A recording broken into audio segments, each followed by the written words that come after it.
Hello there, ladies and gentlemen, and welcome to day number 3 of the World Championship Series Europe Premier League Season 1 2014, live from here in Cologne.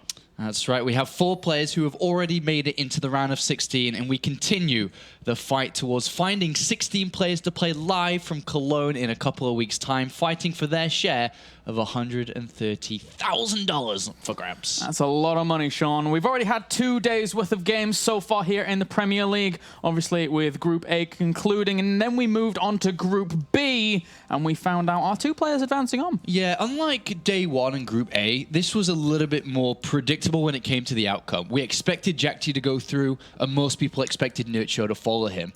And unfortunately for Showtime, making his 2014 showing in Premier League, couldn't break it through like in Season 3. But it is Jack G, another Terran player, leading up to 2 Terrans now, and Nurcho in 2nd place. So that concluded Group B, and now we can take a quick little gander at exactly what's going on in the round of 32 and what's already happened. Yeah, so as you can see, MC and Bunny went through in Group A, followed by Jack G and Nurcho, 2 Terrans, 1 Protoss in the boss toss, and then Nurcho. So fairly well balanced so far. 1 Korean from each group going through, as all groups have 1 Korean, and they seem to have gone through in 1st place in each. Will that happen again today? But of course, we do have the schedule. We have a Saturday broadcast today. We're not usually used to doing WCS on Saturdays. Well, that will happen today, of course, as that's why you're watching.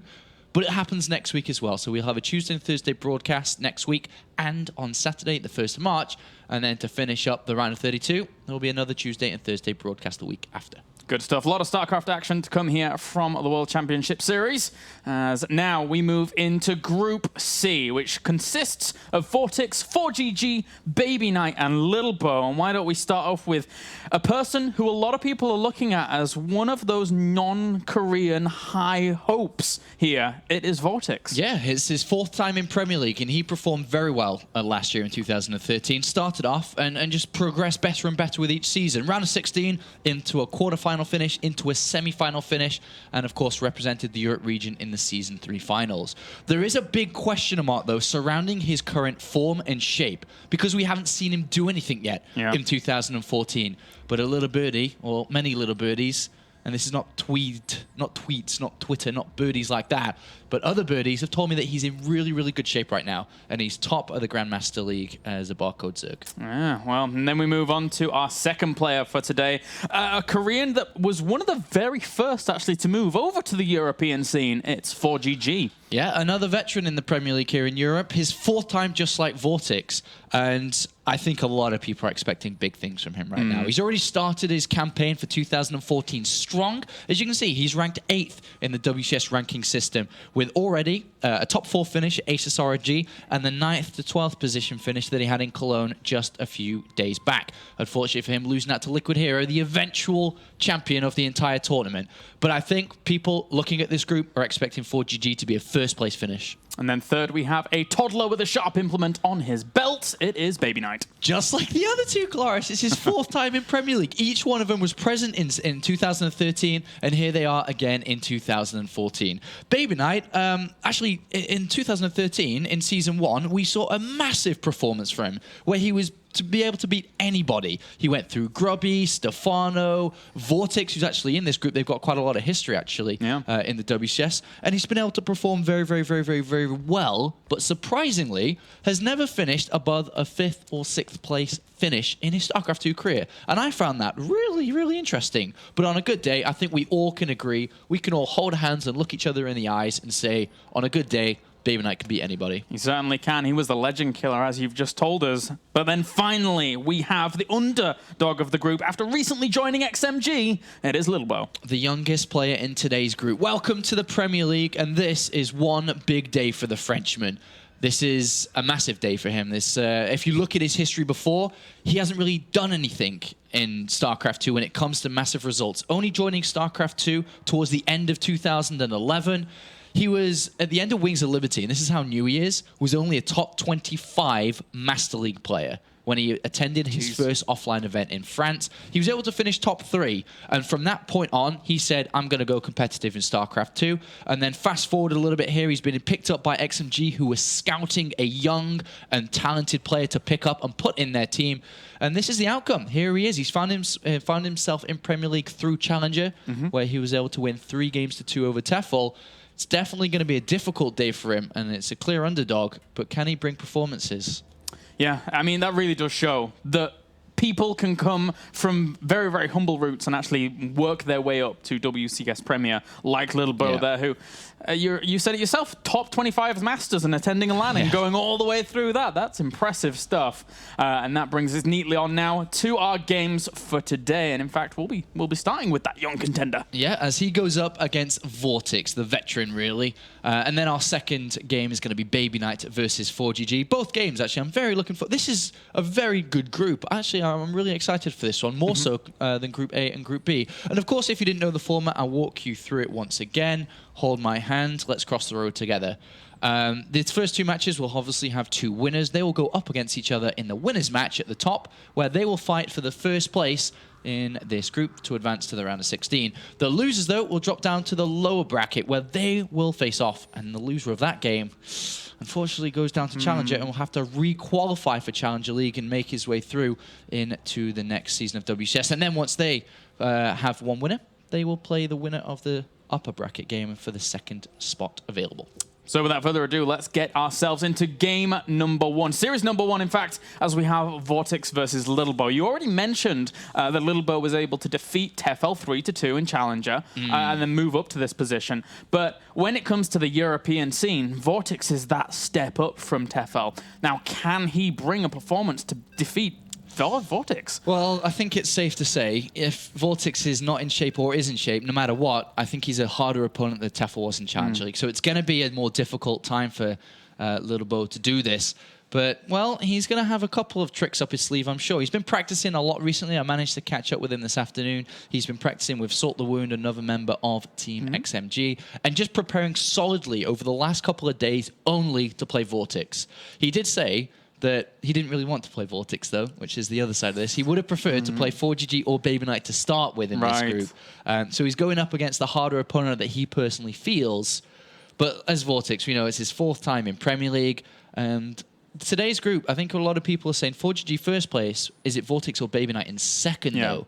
And I think this will tell us a lot about that, really. Once we get rid of this series, I think we'll start to have a clue on who could go through in second and first place today. Yeah, really get a clue as to what's going on for VortiX's form, as we now have, spawning up to the top right-hand corner, our Red Zerg representing Mouse Sports. It is VortiX. And up to the top left-hand corner, our Blue Protoss representing XMG. It's Lilbow. Just 18 years old. From France. He's practiced a little bit with Todd, stayed at his house for a few days when he first joined XMG and did some training. But here he is ready to perform. He's obviously practiced a lot, as mentioned, so let's see what he's going to bring to the table here. But VortiX, just traditionally against Protoss, has been absolutely incredible against different types of attacks. Yeah. He spots it almost always. He defends against it almost always. And then, if you can't defeat him early, he has a very, very good mid to late game as well. So I think VortiX obviously coming into this is a big, big favorite. All right, now Lilbow's lining up to go for a gold base by the looks of that pylon. We'll see what he wants to do. It could just be for anything early. VortiX has been known in the past to go for early pulls if he would like to, but I think realistically going into this series, VortiX is going to play, especially this first game out, very, very standard and like bring his normal game to this. So I won't be surprised if we saw Lilbow go for a gold base on this map. Absolutely, I was going to bring that up. This is the map where every single game recently that we've seen Protoss versus Zerg, the Protoss has opted to go for the gold base, whether it be for a robotics facility play, whether it be just for normal game style. But even if they don't take it early on, as in super early on as their second base, they end up taking it quite fast with their third. So we'll see what he's prepared and how he's going to approach this, because we do have VortiX going for an early spawning pool here. And I think that was like 13, sir? I think that was 14, 13. So gas and then spawning pool. And this is obviously, I think, more so in preparation for a Protoss player taking a gold base hit. Yeah. Get Zergling speed early, get out early, and that's going to be interesting. I don't think Lilbow would have practiced against a Zerg player who opens up like this. This is very uncommon and almost just expecting that gold base to be taken. It's as if then the probe did a double take and he was like, Wait a oh, minute. there's a pull there. And he's like, wait a minute, I have to go back and actually check how quickly that was done. As VortiX now, he spots everything that's going on. But you're entirely right. I mean, this is really cool to see from VortiX so early on in this game because it's been such a prevalent strategy that we're seeing from Protoss. And now this might make Lilbow think twice about actually doing it. Yeah, VortiX sacrifices a bit of economy here to obviously build the extractor to take 3 away from mining minerals so early on, but in return he gets Zergling speed very, very early, which is great against a lot of different aggressive openings from Lilbow, and of course taking the gold base. And through different experiences, and, oh, dearie me, oh, little what I think, Kalaris, that is and could happen here is this could throw Lilbow's game plan off. Because I don't think he's expecting, obviously, a build like this, and it may be able to put a bit of pressure on him. Well, for now, we'll just get through this whilst these guys send Zerglings out. Jumpy-wumpy, isn't it? Yeah, we're not having the best of times for some reason. So, anyway, aside from that, I'm very interested to see how Lilbow's going to deal with this group, because this group is incredibly stacked. He got thrown in the lion's den with this one, I think. Yeah. Yeah.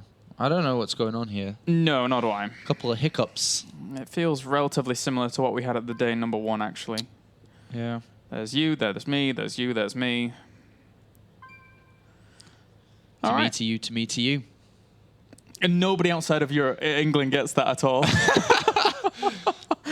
Yeah. Was that ever on outside of England? I'm pretty sure it wasn't. No. Oh, people have been missing out, Sean. What was it called? The show that they used to be on? Oh, it was obviously the 2 guys. The Chuckle Brothers? The Chuckle Brothers. The Chuckle Brothers. Was it? Yeah, the show was called the Chuckle Brothers. Yeah. Chuckle Vision. Chuckle Vision. Oh. Like you got it there. I was about to start singing. All and the I decided American- not to. Oh God! All the Americans like, is that a funny English thing for Nickelodeon or Nickelvision or whatever? No. It's an English TV show. We are just holding out, by the way, to see what's going on with our PCs and stuff. I'm impressed that none of the players have actually said anything. Actually, they're just like, oh, okay. Yeah, they're just kind of like, all right, we saw this happen the other day. We'll give them a couple of minutes. You can't do anything, Clash. You're an observer, man. No, sorry. I want to say something. Well, we I'm started really We did. up to beat, and we were going for it. We were in rhythm, and then this happened. But it seems like it may be starting to stabilize a little bit here. Maybe. No. I say that, and this happens. All right. So for now, guys, we shall wait and hopefully get these technical issues sorted here.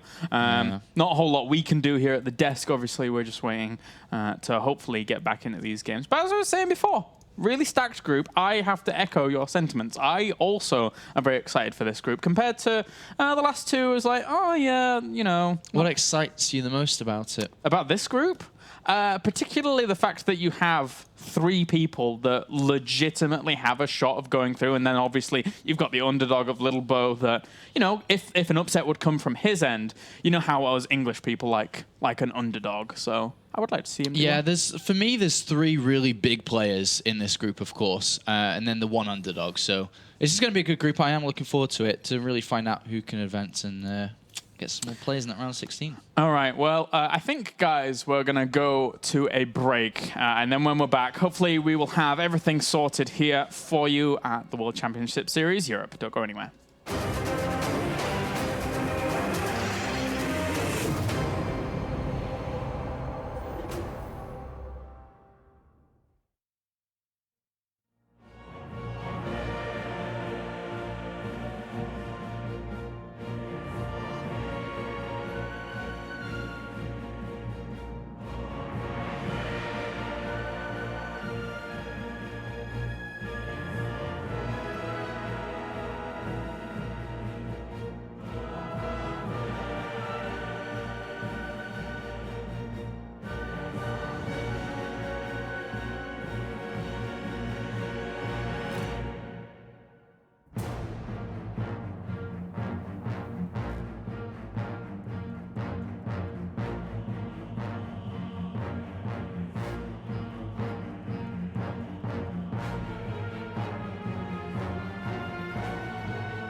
Okay, guys, welcome back. As you can probably hear, the countdown has begun to get back into game number 1 between VortiX and Lilbow. Hopefully our issues are fixed. Yeah, a little bump across the road there, but we're good to go and continue on from here on out. So thank you for being with us, and we can jump right back into game number 1. It will be a resume from replay, I think it was. Yeah. So we're just going to go back to where we were before and continue with the show. So if you're just joining us now, we had VortiX actually opening up with quite an interesting opener, not something we see too often. Yeah, that's a big part of this game, actually. A really big part of this game. You don't see this too often. He's opened up for a really old build, and this is a build that was taught at the beginning of StarCraft to kind of protect yourself against 4 gates and different types of aggression. He's gone for a 13 or 14. I wasn't watching closely enough. Like a 13 or 14 extractor, and then a 13 or 14 spawn impulse. He's got circling speed really, really early on here. And we are playing on Habitation Station as well, if you didn't know. And there's been a lot of goal-based strategies recently on this map. So I think he's looking to prepare himself like that. And the big question that I was wondering is this going to throw Lilbow off his original strategy? Because when you see something like this, you have to adapt. And especially because he's come into this prepared, we'll see how it goes. Yeah, I certainly think this is going to throw Lilbow off. I don't think it's as easy at all to start establishing a base that's further away from your main. But now let's jump right back into things as we have those Lings now making their way across. He's going to take his expansion behind this. This is by no means some crazy all-in from VortiX. It's just a poke to try and delay and disrupt his opponent's initial strategy. Yeah, if he sees the goal base taken, he'll build a lot of Lings and break it down because there just simply aren't enough units out there in time. Yeah. And we're even seeing a Chronoboost go into the second Zealot here. That's interesting because he's like kind of a little bit scared about this. So it looks like he will expand with like 2 Zealots in the Mothership core to protect himself. If there were 6 Lings or 8 Link, he doesn't really know how many there are going to be. So. And he's scouting down all the bottom side of the map here, looking for this probe, which does eventually get spotted by this Overlord. He's going to bring back that Ling and keep that shoot away. But interestingly enough, look at this. Lilbow is now throwing a pylon down at his natural. Yeah, this is how disrupted he was, because he absolutely had plans of going for that gold. All right, well, he's going to take his regular base from this point on, and he's got to play this very cautiously. 2 Zealots and a Sentry. He doesn't know at any point, are we going to see a lot more units come out from VortiX, and he didn't even spot the 3rd base going down, if you see through his vision. So he's playing this very blind, but very cautiously. He's got a good wall now, and even walls before taking the Nexus here. Double gateway, and then build the Nexus here. Because if there were a lot of units, then I don't think he'd be able to hold with so few units. And this, I mean, just in general, in terms of how a series is going to play out, I feel this is a great start for VortiX. I really do. He's behind droning. He's going to be on his 3 bases. He knows he's delayed his opponent's expansion as well as, again, throwing him off a little bit. But will we see Lilbow put on 4-gate pressure? Because this could hit pretty hard. Yeah, well, he's got 3 gateways. It do add up to 4, and it seems so with that hidden probe down the bottom as well. But we do have a Roach Swarm coming in here for VortiX, which is going to help out a lot against any type of aggression here. But surprisingly enough, that he let this probe get away. But is he going to find it now? He's got a lot of Lings around. And one's heading down there, and he doesn't spot it because of this weird rally point up to the main, this expansion. He is looking around for it. He knows it was out there somewhere. Definitely didn't see it go back. Oh. Ooh. He didn't see it. He didn't see it. All right, that's annoying. I mean, he's seen the 4-gate. He's seen the 3 extra gateways. He just doesn't know where this attack is coming. There's 3 sentries down there. That's an interesting committal. Because at the 3rd base, it's actually there's not a huge play. There's not good spots to actually wall off with force fields. So this is going to be an interesting little route he's going to take. All right. Well, it's been spotted now. He knows where it's coming from, but there's already quite a few 3 roaches and 4 more coming out too. There's going to be a lot of force field through this, and that Overlord is going down. It's going to hurt him a little bit as well if that does go down. Yeah, he needs another one out there. He's going to start working away, though, with these roaches. He has to be careful with the roaches. If they get pinned up against force fields with Zealots there as well, it's going to be a poor roach sandwich, and they're not going to have the best of times. He's got more than enough units to stop this Sentry Zealot push, I think. Yep. Unless some great force fields were to happen. But he's getting so many units. He's getting those extra Zerglings out. He had speed out very nicely as well. This is not a massive commitment from Lilbow. He's Chronoboosting into the Nexus soon and probably take his gases and tech in a minute. So he's not looking to break the 3rd base, and he shouldn't be able to. But this keeps the drone count very, very low for VortiX. So if he just recalls here, then this is really good. I mean, he can try and get a bit of damage with the Sentry energy that he has. He's taken the gases, by the way. VortiX spots all of this. So I'm surprised that he isn't going back to droning, only just now adding the first 2 drones. But it's 41 probes to 33. This is really, really good. 3 extra gateways coming down by Lilbow here. He may just continue, go back with his units maybe, or just keep on adding on, to be honest. I mean, doesn't need to go back unless he's forced back. These Lings might... Well, no, I think with that force field, he should be okay, as long as Lilbow's paying attention. Yep, that was nice and fast, too. Nice reactions. Yep. So he's just going to keep warping in. There's the layer on the way, but, I mean, this is a really good point that you bring up. If he keeps going with this, and if Vortex sees a threat...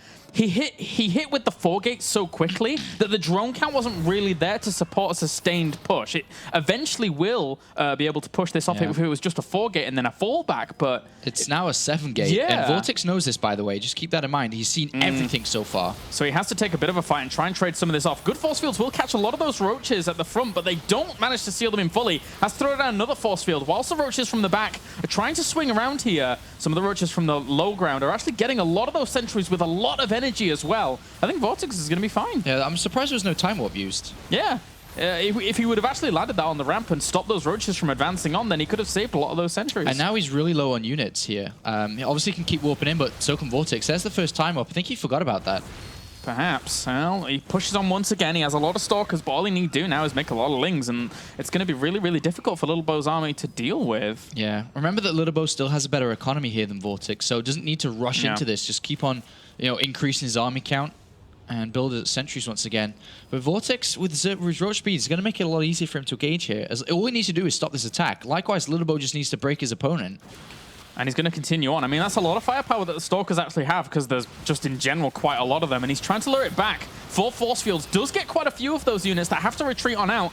All the time whilst they're retreating out, they're not doing damage. So Vortex now is down in terms of supply. This could go in Lilbow's favor quite easily. Yep, just got to keep on taking the good fight. And he's gonna... He needs to bring a few of those Zealots to the front, though. They are choked up against those Stalkers, so... Yeah, good micro so far from Lilbow. Doing very well for himself. It's only 18 roaches is quite a lot, but against this army, as long as there's a few more force fields in this, it's going to be scary for Vortex to deal with. 7 more Zealots. Jeez. Tanking he might be ready for a fight in a minute. There we go. There's a time warp. And he's going to chase on down. These Zealots at the back aren't really getting to this target that they need to, but there they go. As these Stalkers, all they have to do is keep barraging away. The Zealots will end up dying off. Drones come off the line here as well. Vortex feels a little bit scared here, and I'm not surprised. Yeah, this is really good play here from Lilbow. A nice strategy. Keep the Zerg player drone count low from the very beginning with his first movement out, and keep it low. Always threatening the attack here. Yeah. And he's going to move in again. He just has, like I said, a better army. He can add on an 8th gateway here. And he's always retaining the Stalkers. The resources lost is very much in favor of Lilbow here, and retaining this Stalker count. Yep. Once it gets to like critical mass, there's very little that these roaches can do when Zealots are tanking for them. Yeah, there are quite a few roaches now, though. They're starting to climb up quite nicely, as the Larvinjects have been hit quite strong across all these 3 bases. He's spending his money, but eventually here, with just continued reinforcements and force fields, he's going to win this battle. He's doing all right, although these roaches do move into a good position on this right-hand side. The force fields are still cutting them off quite heavily, and separating, dividing and conquering. Slowly, Lilbow gains a massive advantage with 60 army supply against 50. More roaches flood on in, but this is just too much firepower to deal with. Wow, what a great start here for Lilbow in game number 1 against Vortex. A great start. Wasn't expected, but there you go. GG, Lilbow takes game number 1.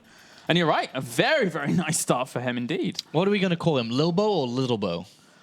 I call him like Lilbow. Lilbow? Like, it's Lilbow. kind of like a gangster name. Limbo, Lilbow? Yeah, Lilbow. Okay. I like the idea of the gangster name. Yeah. I don't know if he thinks he's a gangster.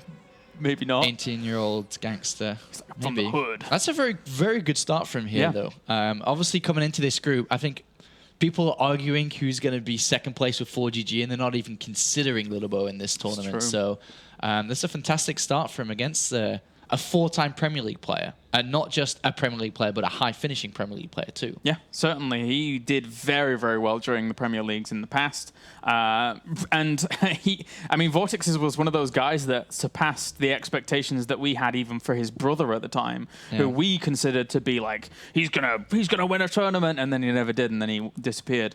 So Vortex now carries a lot of those hopes on his shoulders, but Lilbow coming along, and he's like, ain't nothing. Ain't no thing. I actually, like I said before, if you didn't tune in, I managed to speak with Lilbow earlier, and I asked him what are his goals for 2014, and very confidently he said, I want to prove that I'm one of the best foreigners, or prove to be one of the best foreigners in 2014. So that's his plan for this year, to get his name out there, to say that he's one of the best. And then he says, I want that first. and then I'll think about beating all the Koreans later. But for now, I just want that, is what he said to me earlier on. And that's a good start for him. And of course, if he's able to beat VortiX, and then we'll see where it goes from there. Yeah, I mean, he already made it into Premier. That's good enough, in my book, for Lilbow to, slowly rise up the ranks. And now one game up against VortiX. This isn't really where I expected to be in this.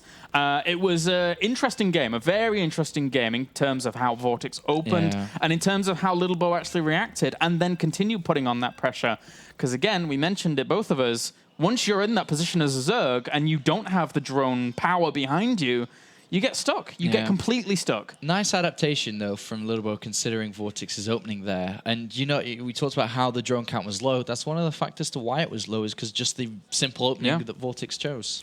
All right, well, let's jump into game number 2 here. Can the French Lilbow seal it out against the man spawning down in the bottom right-hand corner? As our red Zerg, it is Mao's VortiX. And up to the top right, we have our blue Protoss. Representing XMG, it is Lilbow. So, Frost here is one of the bigger maps. It's not the biggest that we have in the World Championship Series map pool. One of the ladder maps. If you don't play ladder, then shame on you. You should be playing, so you can kind of discover these maps and feel out how they play yourself. But I'm expecting a much more standard opening coming out from VortiX there. I think there was a couple of mind games and a couple of assumptions that he made earlier on that didn't give him the best of starts that he could have had. And going into this next one, I'd be expecting more of a standard regular spawning pool first here. And I wouldn't go as far as to say that VortiX would go hatchery first here, because there's no way that Lilbow isn't going to have a cannon rush or something in one of his builds to use. Obviously, at this point in time, Lilbow here with this pylon in is less likely to have a forge going down. We know this, but VortiX doesn't.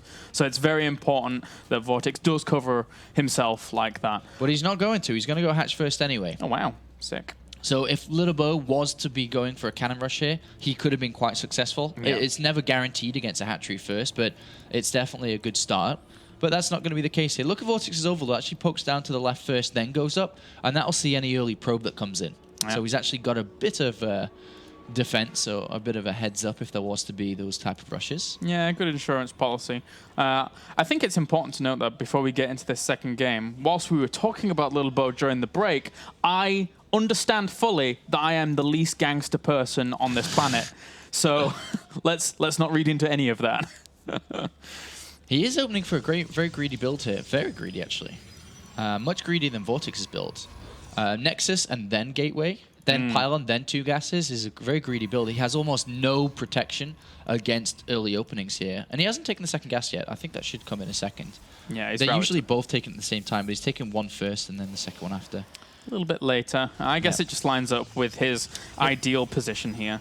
Yeah, but a great start for him in this game.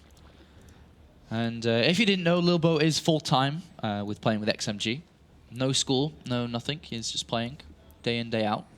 From Dijon in France? Yes. I probably pronounced that wrong. I can't remember. I'm not very good at foreign names, I'll be honest. I can pronounce Cologne or Cologne or whatever. Anyway, so aside from that, we now have the cybernetics core on the way for Lilbow. And this is a good opening for him, because not only is it greedy, and it's also really, really powerful. It allows you so many openers from here. He can go for the gateway aggression. He's got the cybernetics core quickly. He can go for Stargate very fast if he wants to. But he does have to be careful, because obviously there's no wall at the front of his natural. So that's his next step, I would think. Yeah, next pylon should be there. And maybe tech in the wall, maybe a couple of gateways, depending on what his overall strategy here is. This probe's just poking around. He didn't see a third at either of these locations, so that's important to note for him. We've seen VortiX in the past actually go for relatively late thirds, playing around on 2 base for quite long. Yeah. And, well, certainly bringing that out again. Well, VortiX pokes in there and sees the Zealot, sees the timing of the Nexus, obviously, with the Overlord, and is like, well, boy, all right, let's buckle down here. Probably rolls up his sleeves a little bit, saying this is going to be some hard work, because this guy has opened up with a very, very good build. And there is a Stargate in the wall with a gateway. It's not a full wall, not yet. Yeah. But will be with another structure, and there it is. Ta-da. And the Overlord did not spot the Stargate yet. It's not super important to spot the Stargate, because obviously the Phoenix is going to pop out and kill the Overlord anyway, which gives you naturally enough time here. But we are going to see a Stargate play. From the Stargate play, and then the guess has been taken quite fast on the natural by the looks of it. It most likely is going to be Stargate over into Robotics Facility, most likely. Most likely. But Vortex doesn't know that yet, and he's building 8 Lings because he's not sure what it is yet. And that's actually, you know, a little bit safe there. He's playing quite safe. His build wasn't the greediest of greediest. He's building these additional Lings, having a look out there. Yeah, just going to head into the middle. And obviously, normally, you know, as you said before, the Phoenix will just reveal itself on that Overlord. Yeah. But there, from that point on, with the Stargate in the wall, I think, you know, Vortex can take the insurance that, you know, oh, well, that's in the wall. You're not really looking to hide that. I'm going to keep a Ling on your third bases. Make sure that you're not taking that super quick, and then just play out from there. And he's just looking for the follow-up here, because there are certain builds that open up with Phoenix first, but then go into a Colossus all-in. I think Manny used it against Jaedong in the Intel Masters this past weekend. So he's looking for the follow-up here. I'm not too sure if you'll see it, maybe. Okay, so sees one gateway, and that's almost enough to say, okay, with the gateway at this time, it's not a fast tech straight away, so it seems, and like there's no Forge that he spotted either, seems like regular play. Well, I say that, then the Forge and Robotics Facility coming. So with the Forge and Robotics Facility, +1 attack, obviously, and Robotics Facility looking towards teching up to Colossus here. So a standard game coming out from Lilbow. Yeah, the Forge is a time that the upgrades don't line up fully to get really aggressive with to actually push on forward. So third base should be on the way eventually. And Vortex is, you know, spores in the right places at the moment on his natural third and main. He's teched up to lair quite fast and is getting a Roach Warrior. Notice how he's got no evolution chambers yet. This is something that Vortex has always been and always preferred to do. Leave the upgrades till late and then get 2 at the same time. So he can focus a lot more on his unit production, which by the looks of it may be the Hydralist end in this game upon seeing the units Phoenix out like this. And he may try to hit a timing. He's always been a Hydralist Corruptor style of player. Yeah, we've certainly seen that a lot from Vortex, and it's come with great power in terms of sheer numbers. But Lilbow's already preempting that, and it's very clear, you know, with getting that Robo Bay before him throwing down this Nexus, he knows the style of Vortex, and it's very clear that he's prepared for him. And the Nexus is down, and it has been spotted. The Phoenixes actually pick up a couple of drones and find a queen on the wrong side of the hatchery, or lair, should I say. But because, well, he's actually going to get away there with that Phoenix. It could have been close, but he's throwing down Infestation Pit very quickly. Yeah, that seems like we're going to be seeing some Swarm Hosts in this game. I wouldn't really be expecting anything else at this point. That with the Swarm Host, though, if he's going to play this style and not build any roaches with his roach speed, that he's going to allow this third base to be taken very easily. And so far, Lilbow's done good. He's done good. He's got the Phoenix harassment going. He's got his Twilight Council. And with the Twilight Council being made this early, by the way, and him not going for the armor upgrade, by the looks of it, he's going to get +2. He most likely is going to try, from what I can imagine it to be, a Colossus and Stalker timing with +2 and Blink. Yeah. And it's really, really strong to hit. I mean, we've seen it work wonders in the past. But this is interesting from Vortex because, to be honest with you, he's actually going for Pathogen Glands. Wow, I didn't expect that to come out from here. So he's got his Ling Infestor. I really thought we'd see Swarmhouse here. I mean, I've seen and heard that he uses Swarmhouse a lot, but I guess not. I guess this map's not the best for Swarmhouse here. But overall, okay, so he's starting to increase his unit count, but I don't think Lilbow should be worried at all. He's got a very high sentry count. Colossus and Void Ray being added into the mix. It's going to be... There's definitely an opportunity for Lilbow's army to hit quite strong against Zergling Infester. He's looking, he sees Infestation Pit, sees the Evos, doesn't know exactly what it is yet. Yeah. Once he sees, like, an upgrade go down in terms of the melee, for example, on Lings and stuff like that, he can start to interpret what's actually going on. Because we'll see the Infestors too. Yeah. But it looks like with a Hive coming down too, which would unlock the Ultra's Cavern, blah, blah, blah, blah, blah. And a fourth base being taken, but definitely feel that there is an opportunity here for Lilbow to strike. He pokes in and sees the Hive. And the Infestors. And he's going to pick one of them up. Oh, okay. Well, he picks one up just to die with another Fungal. Could have picked another one up there, actually, as it did walk right under him. But he's going to get... there's Transfuses. Nicely done. Too, yeah. So, I mean, the two Phoenixes can get away and pick up 2 Infestors in the fight, potentially, here. But we have 3 extra gateways being added on, which would rise the gateway count to 10. +2 attack has been chrono boosted, likewise is Blink. 3 Colossus. I think we're going to see, a massive Stalker increase now. 6 additional Stalkers. I'm pretty sure from this point he's looking to attack. He already had plans to attack anyway from what his build lined up to be. And now seeing the Hive on its way, there's a clear opportunity to strike before any Hive units can be played in this game. And it's very clear that he's looking for this timing and trying to unlock it because he's chrono boosting so avidly into that blink, trying to get it out as quickly as possible. He knows his blink and +2 are slightly misaligned and out of place, so chrono boosting into that blink is super important for him to try and catch up and then try and hit this perfectly. Yeah, he doesn't need to kill his opponent. He can do massive amounts of damage, fall back, take a fourth, and the game continues on. He's just looking to do damage with this next attack. There's the Ultralisk Cavern. Spinecrawler's coming in to defend on the right-hand flank there if the army was to approach from that side. But Vortex needs to buy himself some time here. He needs to really be able to get these units up. He's got a counterattack of Lynx ready set up. His army's decent, but it's not the best to fight against what we have here. And Lilbow's going to move out. The Lynx move in, and that's going to pull him back potentially. Which does buy himself time. The Ultra Scav's not that far away from finishing. Yeah, and now with this blink, no, he's going to go. He's going to go. This blink, I mean, he would have liked to have been going, and indeed he is going to, with the reinforcements, just cleaning up these Lings, but they did all right for themselves. They denied a little bit of mining time at least. And it looks like Vortex here is going to build 7 Corruptors to help out. The Spire's just finished. He doesn't have the best of upgrades right now. He doesn't have the best army. Fungals are going to be quite important here to land. Yeah, this is a very, very strong time. He has to be careful. He does catch a few of this. Noticeably, that Sentry with full energy. Nice spreads. And he does get quite that good spread, you're nice right. force fields. He catches a few of those units. More force fields will end up falling, though, before these Spine Crawlers even burrow into position properly. Where's the time warp?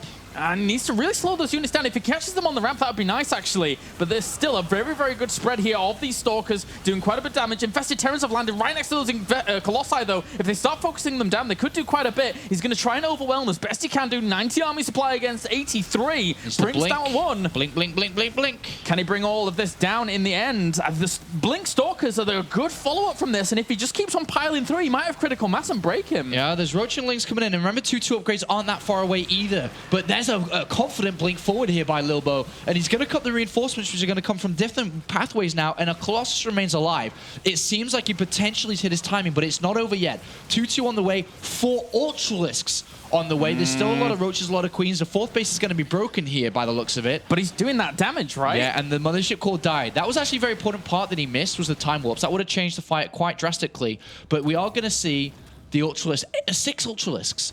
If he loses his army, then the game, I'd say, may even still be in favor of VortiX. So he's got to be very careful these next couple of fights. He does. He has to separate these Stalkers up. The Chitinous plating is not done for the Ultras, so they won't be able to have the good tanking that they need to against this. As long as he separates his units, he should be okay. He sees an Ultralisk. Now is the time. He has to position himself properly. One Ultralisk falls without any transfuses actually landing on it, and he separated up these Stalkers quite nicely. There's one Ultralisk at the back that did die to a few Stalkers, but he will be able to push this back for now. Yeah, I think he's going to defend this Colossus. That's a lot of Ultralisks. Especially since they're swinging in from either side. Lilbow has to get out of there. Yeah, and now the 4th base can be taken, and there's an obvious counterattack option here for VortiX.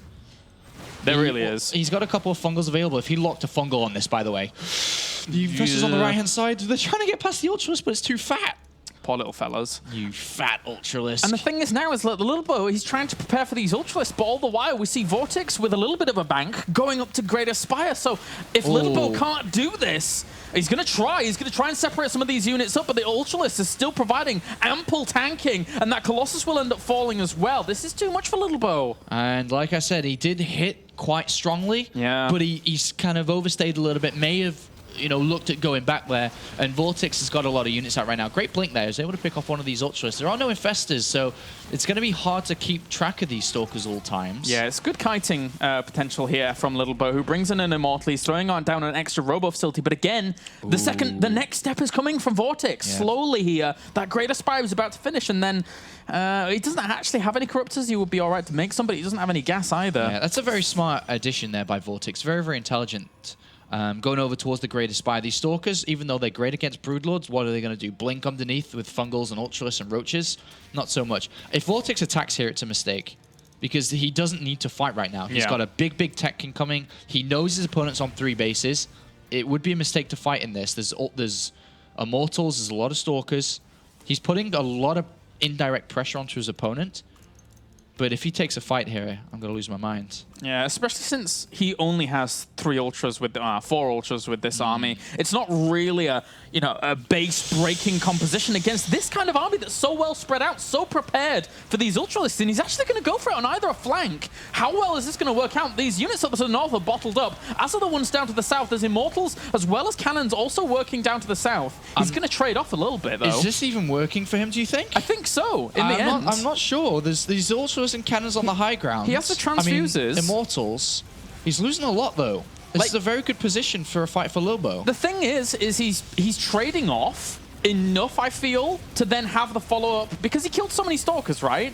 What are you going to do now when Broodlords enter the field? Yeah, that's the best part. I don't think the fight was cost-effective head-on. Yeah. Because look at the supplies, but, I mean, taking a 4th base isn't going to be that difficult for Lilbow right now. This is why I was a little bit wary of that attack. He could have added Encryptors with all the Ultralisks. But I think one of the good things about if he takes a 4th base as close to him here, if Broodlords come on, he's going to take a hatchery there. If he actually just sits above here with Broodlords, how do you deal with that with Stalkers? It's very difficult. Very, very difficult to do. So 6 Broodlords coming in. So even though the fight wasn't the best of fights there, it's not going to be easy to fight against these Broodlords. Trades off for the greater good.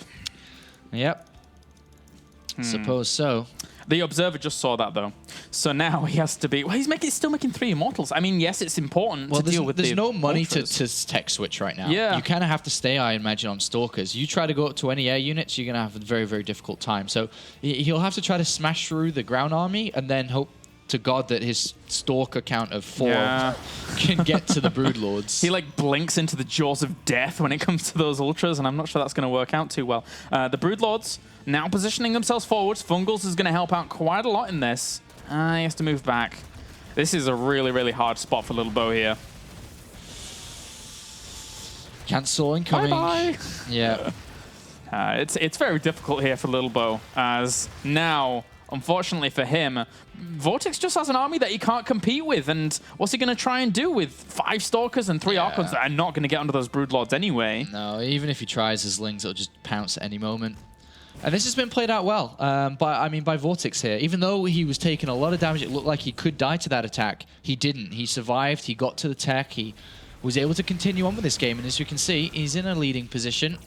And it's almost impossible to fight this army. Stargate and Fleet Beacon's coming in, but boy, you do not have a lot of money for this. Yeah, he's just running around in circles trying to buy some time, any time he possibly can do, knowing that his opponent's army is going to crush him heads on. As he's going to turn for the fight, but unfortunately for him, Fungals land over the entirety of this army, and Broodlings are going to rain down from the skies and kill everything off. Yeah, Stalkers jump around, but it's not going to be enough. They will instantly die. Good game is called, and the series is tied up here. But I think we all have to sit back and say Lilbow's playing better than a lot of people expected him to today. And I'm sure XMG are very proud with his performance without even winning a game yet, because this is some good games he's bringing. Yeah, I mean, that map could have gone a different way after hitting that timing that he did, and then maybe if he'd have pulled back and conserved a lot of those units and tried to take a 4th behind that, because one of the cool things about that kind of timing is that, yes, you do want to do a lot of damage, you're dedicating a lot to it, but how could a Zerg effectively punish you from taking a 4th base whilst you're doing all of that? Of course, it is a mineral commitment, but there you go. All right, so we're going over to the 3rd map, which is going to be heavy rain between these 2 players. And Lilbow trying to live up to his expectations, his personal goals for this year is to be respected by a lot of different people as one of the better players in Europe. And so far, so good. But now it's really important to focus, more so than anything, on using the Mothership core. As in both games, definitely could have extracted a lot more value from that unit. And game number 1 could have helped a lot more, even though we won. Game number 2, I think it was super crucial to use that before it died off. But coming into heavy rain here. Heavy rain. All right.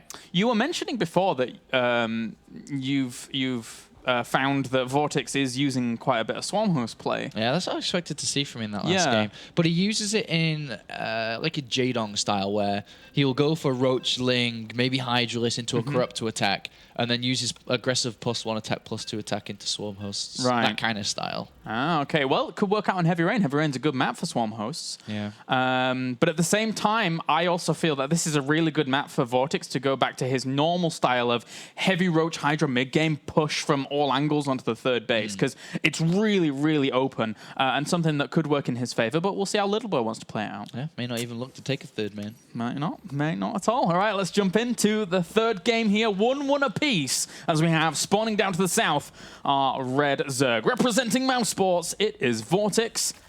And up to the north, we have our blue Protoss representing XMG. It is Lilbow. Lilbow the gangster.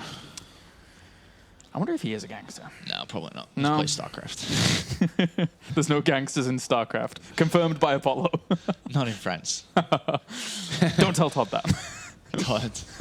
Actually, the funny thing is with the XMG, I was looking at their website earlier, and all of the StarCraft 2 team and players all wear black shades. Yeah. Dude, Todd like takes them to every event and then like randomly puts them on. Like, why are you wearing these shades? You're inside, man. XMG bringing up a gangster squad. Very early scout coming out here from Lilbow with a pile inside the main base, then a really, really fast scout here. You know, there's no real super big important reason to scout earlier on here unless you're expecting aggressive build out from VortiX here. And he's going to see it really early on. Could trick him, thinking that there is a pylon on the low ground and potentially Forge Nexus. Forge more likely that they Forge expand here, because you don't really see a probe this scout this early with the gateway expand. Yeah, it's kind of strange. So VortiX is going to play it defensively, definitely going for spawning pool. You can't really take the expansion. Although that being said, I actually want to go back on myself slightly there. It's harder to cannon rush on this map because of how much room there is behind the mineral line. Yeah. So you can try and get away with it as a Zerg, but it's still a little scary when you don't know what your opponent's up to. And there is the probe and the drones, 2v1, and pylon block. We run away. He's going to have to take another base for now. Yeah. And this may push overall VortiX into taking 3 hatcheries. Depends on what he scouts with his Overlord here. But if he takes the one over here, you can't really just play 2 hatcheries early off this one. And he's just going to go, oh, he actually let the pylon complete. And that was interesting because he didn't take the expansion. Yeah, he knows now that it's not a Forge expand or a Nexus. He's like, nah, I'm not taking my Nexus over there, man. You've got a gateway expand. That's not the case. I'm going to take it where I want to take it. And it does get delayed by quite a lot. Yeah, quite a lot indeed. That is a lot. That is really a lot. I mean, the one thing that's going to go slightly in VortiX's favor is, his Queen's out nice and early. But aside from that, this is a big delay. And this is a cool build from Lilbow in terms of how he scouted out, when he scouted out, and what he's revealed to his opponent via Overlords. Yeah, it was a mix of mind games, mix of using the probe to block it and so on. Yeah. And it is decent. We do have a Stalker that's been made here. So it's a Mothership Core Stalker instead of the regular Zealot. So the Stalker is going to be able to put pressure on. Because obviously the Stalker not only can defend like the Zealot and Mothership Core can, but can move across the other side of the map. And especially when being chrono boosted out like this, he can put pressure onto the third base. He can kill off these 4 lings quite fast. And I want to say that he's anticipating his opponent not going for as quick a gas, because you can't, with a Stalker, you have to be careful about the speed being finished eventually. This is quite a late Nexus coming in as well from Lilbow. And Spine Crawl is A because he's like, well, what are you doing? And sees a Stalker coming out here. So the Spine Crawl will be uprooted from the main and put down onto the natural here. And he knows that, very similar to Protoss versus Terran, if the Protoss player dedicates to a couple of units earlier on, you just have that bunker, it's kind of deflected. Likewise for a Spine Crawler in this scenario as well. Jeez, second Stalker now coming out as well. This is quite a bit of pressure indeed. You can control this really nicely, as long as... And without a Spine here, he could actually lose a Queen quite easily against 2 Stalkers in the Mothership Core. So VortiX covering himself quite nicely. Yeah. And maybe lose a few lings. Got one at the end there. Got a second one as well. So... and he forces a few lings as well, although VortiX doesn't overcommit. He goes straight back into drones. He's getting double gas in the main to catch up with lost position. It's a nice build here, and he keeps obviously away. Keeps the creep spread down, just picking off creature over there. He also keeps away VortiX from a fast third base too. He was trying to go in there for a second. You got to be careful, but he will pull away for a second there. Repositions the Spine Crawler, so it does cover the ramp a little bit further. Robotics facility here. Whoa! All right, well. This is cool, I think. I mean, depends on if it is going to be the immortal push, which is the first thing that everybody jumps to when seeing this. Yeah. Because keeping the economy so low, Vortex so early on in the game is pretty good against when you're trying to use an immortal push. Because obviously the Vortex, or the Zerg player, should I say, wants to be able to climb up quite fast when it comes to his economy and also unit production. But limited off 2 bases is going to be a struggle for him. And we have the layer on the way here for Vortex, which was a little earlier than I was expecting in this game. I wonder where. I guess he's just going to go to Gliria Constitution and try and keep himself defended that way. Yeah, it looks like it. Because I think he feels that, you know, there's got to be something going on. There's got to be some kind of aggression from after that poke. And there is the first immortal. All right. Overlord's going to die inside the main base without getting too much information. Zergling on the front, though, may spot it. Yeah. So he sees the robotics facility. So and he saw Chrono Boost into it as well. Yeah. I wonder what he's going to do now. So you can kind of imagine that this is going to be an immortal push now. So what is going to be the response here of Vortex? Get the Gliria Constitution. Get it. Get it. There we go. So plus on attack, roach speed. No other structures from the layer here. And no actually, fast third. It's kind of limited. He didn't get Zergling speed, right? So yeah. It's just pure roach defense. Or maybe with a few lings in there, but they're not going to be anywhere near as effective as they would normally be. This is because the economy is quite low and production is quite low from Vortex. Is that Lilbow doesn't need to overcommit to a push out when he does this. Obviously, I mean, he can come down and be like, oh, you've just now taken your third, do a bit of damage, and then recall out, or something along the lines. But he has stopped his pro production. He doesn't know exactly what he's going up against. So this is a lot of theory crafting on what Vortex is doing. But Lilbow doesn't know any of this. He knows that the third was a little bit delayed. He kept his opponent back. He hurt his economy, hurt his production, and now is coming in to finish the series off with this immortal push. It's going to be 3 immortals and then the Warp Prism. I will say good luck to Lilbow, because normally whenever we see someone try and hit Vortex with this, he comes in from all sides and can deal with it, but... So few roaches. Yeah, and this is Heavy Rain, a map where it can be difficult to actually get proper surrounds because of how much time you have to spend wiggling around all these pathways. If these roaches get caught in the open here... Where are they going? They're going for a counter-attack, by the looks of it. Jeez.